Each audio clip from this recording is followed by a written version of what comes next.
Hi everybody, welcome to this week's edition of the Garage series.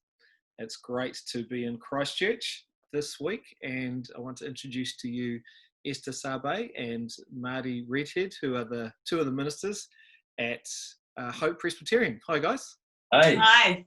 Nice to be here. Great to have you. So, yeah. Who wants to go first? Esther, why don't you tell us what kind of questions are you mulling over at the moment? Mulling over. Well, since going through lockdown, actually, I've been mulling over a lot about hospitality and how we do that. Been mulling over that a lot because we talk about how important it is and how Jesus used it so much in communicating with people, how effective it is in terms of breaking down barriers and walls, how much it helps to form community and connection. And I found it in myself, the experience of it, so great when it's done well, hospitality. You feel welcomed, you feel a part of something. And, you know, there's been lots of conversations in terms of how we do church and how we can use hospitality in that as a ministry in and of itself. But my wondering has been, in our world now, in our society now, that doesn't, and I might have this wrong, but doesn't seem to value the time and space that hospitality takes.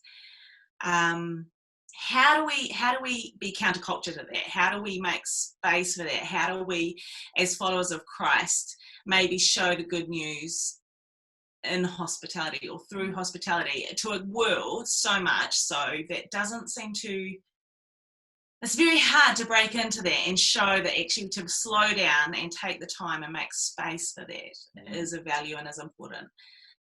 I don't know. I need to continue thinking through it.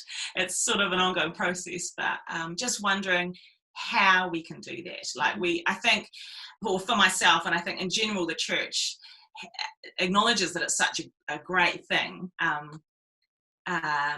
But how do we do it in a space and in a world that is so busy and where both parents work full time, where people are rushing from one thing after the other? To just say, hey guys, let's have a meal together is actually not just as organic and natural as I would love it to be. So yeah, that's probably something I've been wondering a lot about. Just what does that look like ongoing? And how does it become a regular and consistent thing? Because to continue to build relationship requires that ongoingness to it, if you know what I mean. And so how do we do that in our world that actually is very time pressured? Cool. Yeah. I've been wondering that a lot. Nice. Good stuff. Thanks, Marty. What about you? There's been a few things I've been pondering, and it's probably certainly nothing new to most, but as we now are at level 1, what does that look like for us moving forward as a church and as a people of God? What do we take forward from what we have implemented over this lockdown time, and how do we take that and now move forward into what is the new normal? And I think we can come out of lockdown and go, oh man, it's great that we've done this and we've done this and we've done this.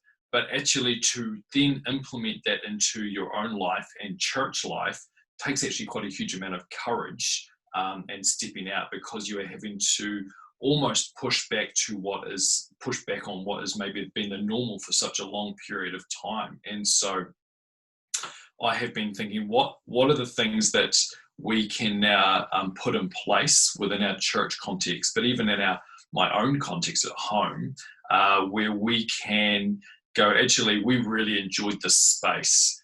We really enjoyed a little bit more wiggle room in our schedule personally.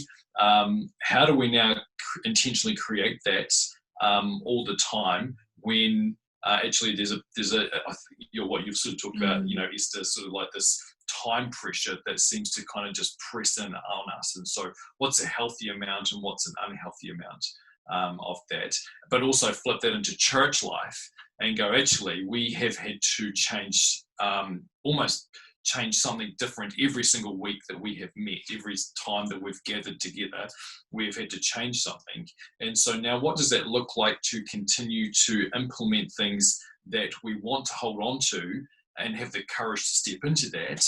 But also, what does it look like to go, actually, those are the things we really valued in the past before lockdown, so we're going to take those forward as well. And so I have found that people are like, yeah, that's a great idea, but actually nailing it down and going, okay, this is actually what we want to take with us, and this is what we want to leave behind, and just discerning what that looks like. And I think it's almost like this is a wee bit of a testing phase now as we come out and we can resume church as normal.